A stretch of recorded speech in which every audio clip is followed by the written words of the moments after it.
जय श्री राम। वेदांत ज्योतिष परिणमिता में आपका स्वागत है। और आज मैं ज्योतिषी चर्चा में आप लोगों के लिए बहुत अच्छा रोचक विषय लेकर आ रही हूँ। क्या आपको पता है, जो हमारी जन्म कुंडली है, ठीक उसको देखे बिना वो अधूरी है। किसको देखे बिना? D9।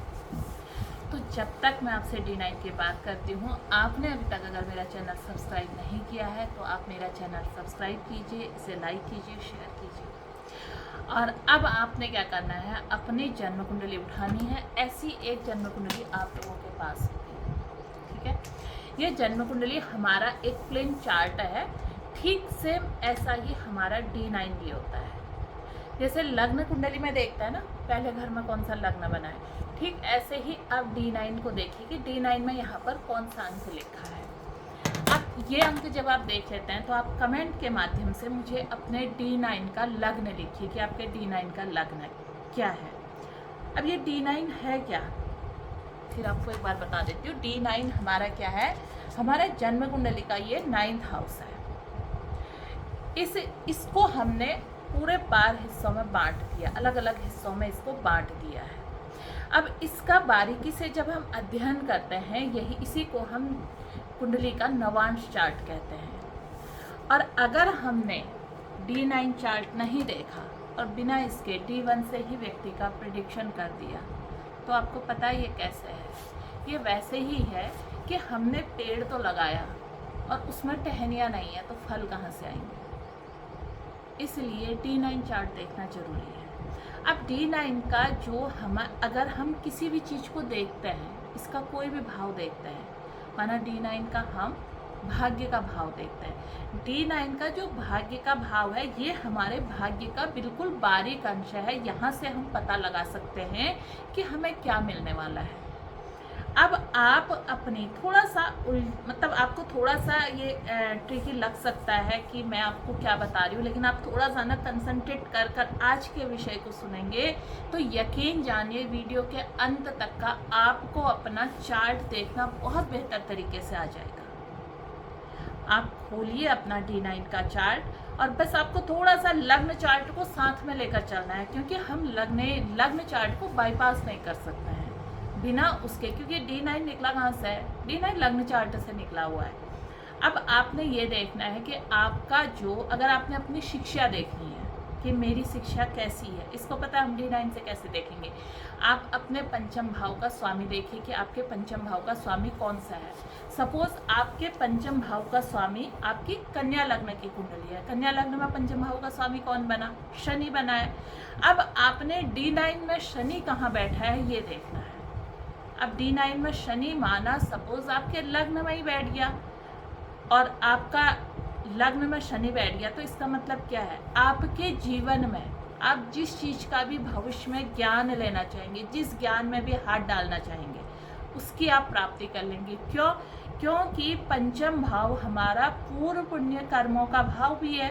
अब ये D9 में जाके आपके लग्न पर बैठ गया। D9 के लग्न पर बैठना मतलब आपके सारे व्यक्तित्व पर ज्ञान का प्रभाव हो जाएगा। आप जब चाहे जिस ज्ञान को हाथ रख दो, जिस किताब पर हाथ रख दो, उस ज्ञान को आप ले सकते हैं। इतना डीप बताता है हमें D9। अब आपने अगर अपने किसी भी स्वामी को, माना सपोज मैं आपके मंगल की बात करती हूँ, आपका जो मंगल है वो अष्टमेश है।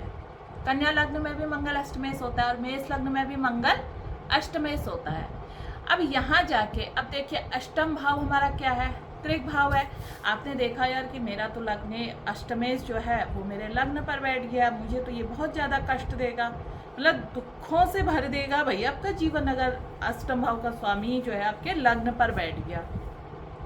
लेकिन अब ये जो आपका अष्टमेश है ना, यहाँ पर D9 में ये भाग्य भाव में जाकर बैठ गया। आपको पता है कुंडली का आपका पूरा सार बदल जाएगा। जहाँ आपने इसका प्रेडिक्शन लग्न में देखकर कहाँ किया था कि अगर हम ज्योतिष की बात करें, आपकी किसी ने सिर्फ लग्न चार्ट देखा और D9 नहीं देखा, उसने देखा कि अष्टम भाव का स्वामी आपके लग्न पर बैठा है और आपके लिए प्रेडिक्शन कर दी कि अरे आपका तो जीवन कष्टमय है, ये है वो है, तमाम तरह की, लेकिन देखा कि आपने कहा नहीं जी मेरा तो ऐसा है नहीं।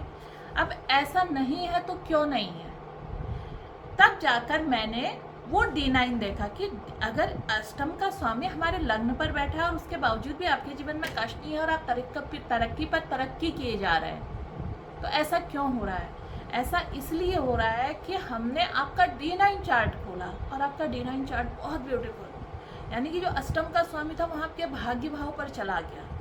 अब अष्टम का स्वामी भाग्य में जाने का क्या मतलब है कि आपको भाग्य की चीज़ें, मंगल वैसे भी हमारा एनर्जी का कारक है। ऐसे व्यक्ति बहुत ज़्यादा एनर्जी के स्रोत से भरे होते हैं। और आपको एक चीज़ पता है, ये लोग हनुमान जी की साधना करें, इनको हनुमान जी जैसा बल प्राप्त हो जाता है। आप देखिए अपने चार्ट में कि आपका मंगल D9 में कहाँ बैठा है, किस राशि में बैठा है। क्या आपका मंगल 3rd हाउस में बैठा है? आपका मंगल D9 के भाग्य भाव में बैठा है?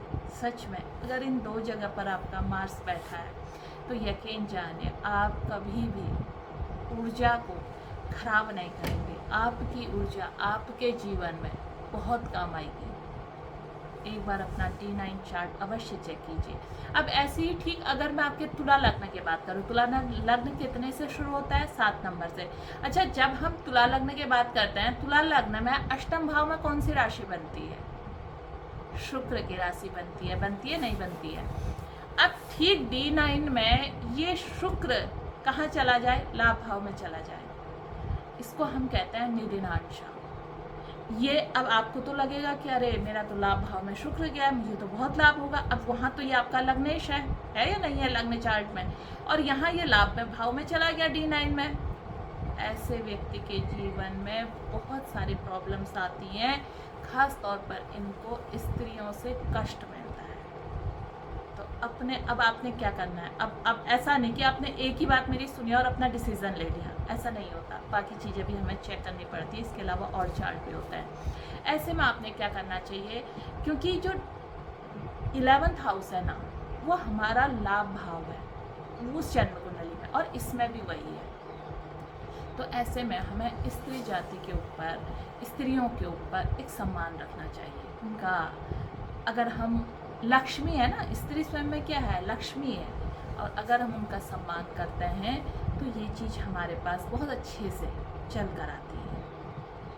तो अपनी जन्म कुंडली चेक कीजिए कि आपका शुक्र कहाँ है। अच्छा, एक बात बताऊँ आपको, जिनका शुक्र ना नीच का है, नीच का शुक्र पता है क्यों मिला रहता है हमें? नीच का शुक्र इसलिए मिला रहता है कि हमने पूर्व जन्म में जो होता है इस तरह की गलतियाँ करी होती हैं। अब इस जन्म में हमारी ड्यूटी लगा, हमें मतलब ना नीच के ग्रह देख के एक तरह से चेतावनी दी होती है कि आपने उस जीवन में इस ग्रह से संबंधित ये नीचता करी थी। अब इस जीवन में आपने उन चीज़ों को ठीक करना है।